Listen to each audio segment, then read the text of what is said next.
Halo Mas Bro dan Mbak Sis dimanapun berada, terutama Mas Bro dan Mbak Sis yang tinggal di Jepang, karena kebetulan aku juga tinggal di Jepang.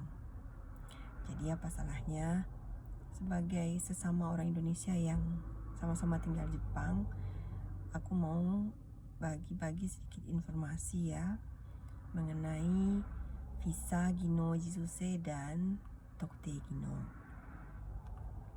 Kebetulan saat ini aku bekerja di Kumiai yang menangani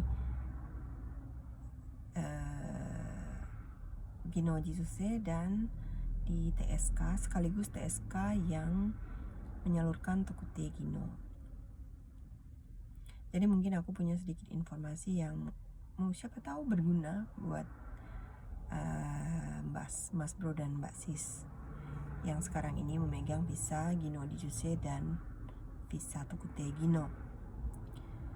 Pertama-tama mau aku bicarakan soal visa Gino Jisuse ya. Untuk informasi, dalam waktu dekat tahun ini ada kebijaksanaan baru tentang Gino Jisuse.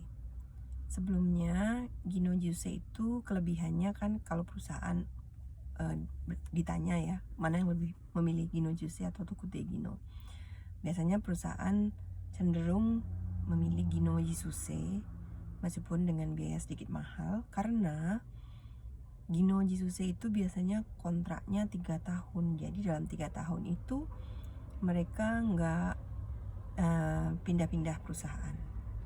Beda dengan Tokute Gino yang bisa tenshoku, jadi bisa pindah kemanapun mereka ingin pindah ya. Tapi nanti akan aku jelaskan bagaimana kelebihan dan kekurangan bagi Tokute Gino yang suka pindah-pindah ya. Oke, kembali ke Gino Jisuse yang sebelumnya hanya bekerja di perusahaan sama 3 tahun sampai kontrak selesai. Di tahun ini akan ada kebijaksanaan baru yang memperbolehkan Gino Jisuse untuk pindah.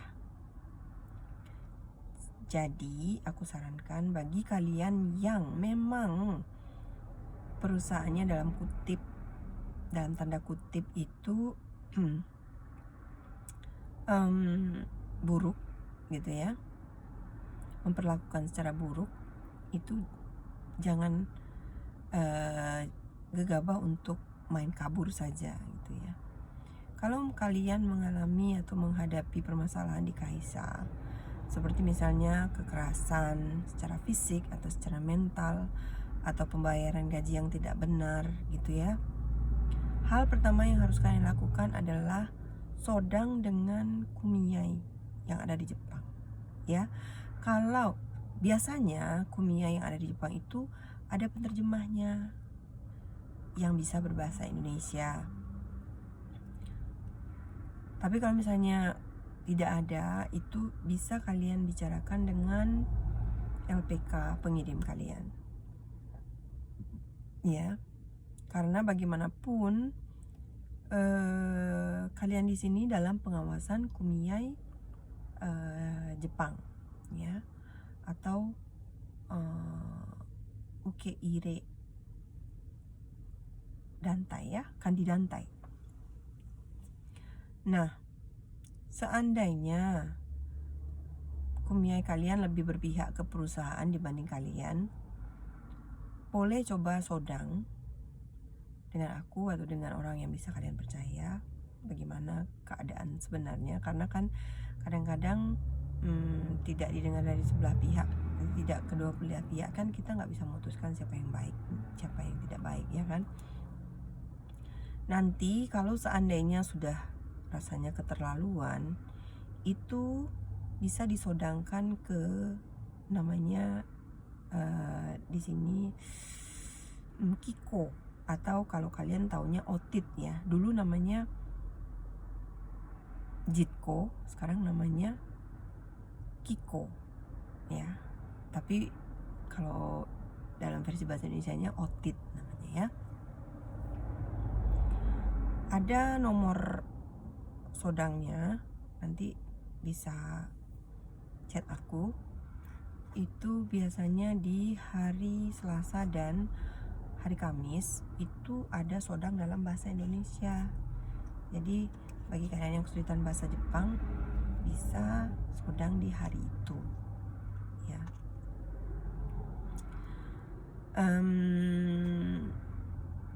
Aku sarankan juga bagi yang sudah terlanjur kabur ya, kalian masih punya kesempatan untuk bisa tinggal di sini dengan visa yang resmi.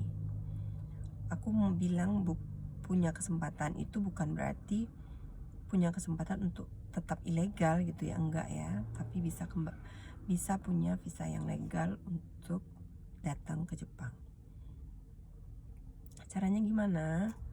Caranya adalah kalian pertama-tama menyerahkan diri secara sukarela ke pihak imigrasi ya.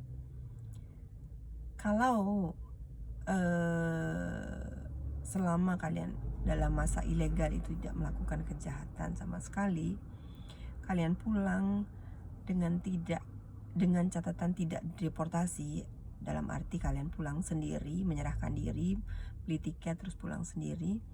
Nanti setelah 1-3 tahun kalian bisa datang kembali dengan visa seperti Tokutegino atau visa pelajar atau visa engineering, tentu dengan persyaratan yang mencukupi tentunya ya. Itu kalian tidak di blacklist. Tapi kalau sempat kalian ilegal terus kalian tertangkap dan dipulangkan secara catatan deportasi, maka otomatis kalian tidak akan punya kesempatan lagi untuk datang ke Jepang. Meskipun dengan visa turis nggak bisa. Kalian sudah yang namanya di blacklist ya. Itu. Berikut aku mau berbicara tentang visa Tokutegino ya. Berita baik untuk Tokutegino, dulunya setelah Tokutegino 1 itu bisa naik level jadi Tokutegino 2, tapi hanya di 2 bidang saja, bidang pengelasan dan bidang konstruksi. Pengelasan itu Yosetsu Zosen, kalau konstruksi itu Kensetsu ya. Tapi tahun ini juga diberlakukan Tokutegino 2 itu berlaku untuk semua bidang Tokute. Jadi walaupun kalian pertanian, peternakan ya, kecuali satu Kaigo itu belum final pembicaraannya. Jadi untuk sekarang kalian yang pengolahan makanan, peternakan, terus apalagi ya, pertanian dan lain-lain, itu bisa naik level jadi Tokutegino 2. Tokutegino 2 itu apa? Tokutegino 2 itu bisa menjadi Tokutegino 2 setelah Mas Bro dan Mbak Sis menyelesaikan 60 bulan program Tokutegino 1 ya. 60 bulan itu bisa dalam jangka waktu lebih dari 5 tahun. Kalau 60 bulan kan kalau dihitung bagi 12 kan 5 tahun. Tapi kalau seandainya misalnya kan ada juga nih sistem Tokutegino, dia kerja cuma 8 bulan terus 4 bulan di Indonesia ya, terus balik lagi ke Jepang 8 bulan terus 4 bulan balik lagi ke Indonesia gitu kan, ada sistem seperti itu. Berarti kalian bisa lebih dari 5 tahun itu. Berarti kan 8 bulan tambah 8 bulan baru 16 bulan. 16 bulan berarti kan baru 1 tahun 4 bulan ya kan. Terus balik yang ketiga berarti itu 24 bulan baru 2 tahun ya kan. Nah berarti tiga kali balik kalian baru dihitung 2 tahun, berarti begitu terus tuh perhitungannya. Ketika kalian di Indonesia itu yang 60 tahun yang 60 bulan itu nggak dihitung ya. Cuman untuk jadi Tokutegi no 2 itu nggak gampang.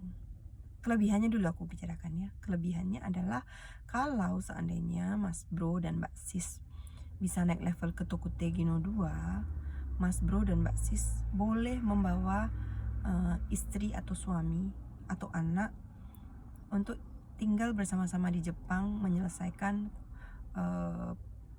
dengan visa, dengan support dari visa Mas Bro dan Mbak Sis. Jadi mereka akan jadi punya visa Haigusha namanya ya. Nah, tentang visa Haigusha ini aku juga cukup tahu karena kebetulan aku pernah yang namanya punya visa Gino Jisuse, visa Haigusha, terus sekarang visa Eiju ya. Jadi aku punya pengalaman tentang ketiga visa itu. Kalau misalnya perlu sodang atau apa, bisa nanti aku bantu gitu ya. Nah, disarankan juga untuk suami dan istri yang mau diajak ke sini itu juga sebaiknya bisa bahasa Jepang. Karena apa? Karena mereka bisa part time di sini meskipun dengan limit waktu 28 jam seminggu. Ya kan? Lumayan untuk nambah-nambah keuangan keluarga. Makanya sebisa mungkin kalau Mas Bro dan Mbak Sis sekarang ini Tokutegi no 1 itu persiapkan diri kalau pengen tetap tinggal di Jepang untuk bisa mencapai visa Tokutegi no 2. Karena setelah misalnya menyelesaikan Tokutegi 1 5 tahun, terus Tokutegi no 2 5 tahun, berarti kan sudah 10 tahun. Mas Bro dan Mbak Sis punya kesempatan untuk bisa mengurus visa Eiju atau visa permanen ya. Nah, makanya apa-apa yang harus Mas Bro dan Mbak Sis ketahui tentang visa ini gitu ya. Tentunya kalau untuk ngurus visa, hal pertama yang paling didahulukan orang Jepang itu adalah pajak ya. Jadi kalau mau ngurus visa itu otomatis semua pajak, semua kewajiban harus sudah dibayar ya. Terus adalah latar belakang itu adalah yaitu tadi latar belakang pekerjaan. Tentunya Mas Bro sama Mbak Sis bisa bayangkan kalau misalnya kita melamar gitu ya, maksudnya anggap aja pacaran gitu ya. Kalau seandainya kita kenalan dengan orang baru yang rencananya mau kita jadikan pasangan hidup gitu ya. Kalau misalnya dia punya sejarah pacar saya tuh cuman satu terus tapi lama gitu, 3 tahun atau 2 tahun atau 5 tahun terus putus gitu ya. Tentu kita bisa pertimbangkan, wah berarti dia tipenya setia gitu ya. Meskipun mungkin karena ada masalah jadi putus gitu. Nah, seandainya kalau misalnya kita tahu sejarah seseorang itu, dia suka gonta-ganti pacar, ya kan?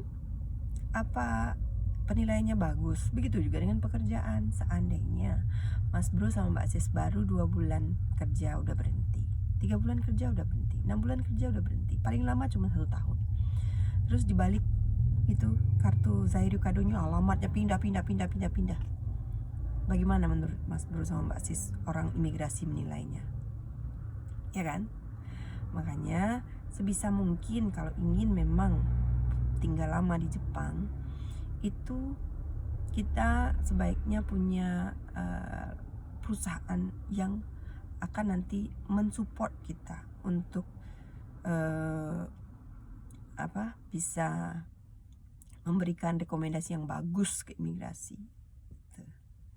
Ya. Tapi aku nggak paksain juga. Seandainya memang perusahaan itu tidak memperlakukan dengan baik, itu Mas Bro sama Mbak Sis disarankan memang untuk pindah, jangan gampang suruh ya.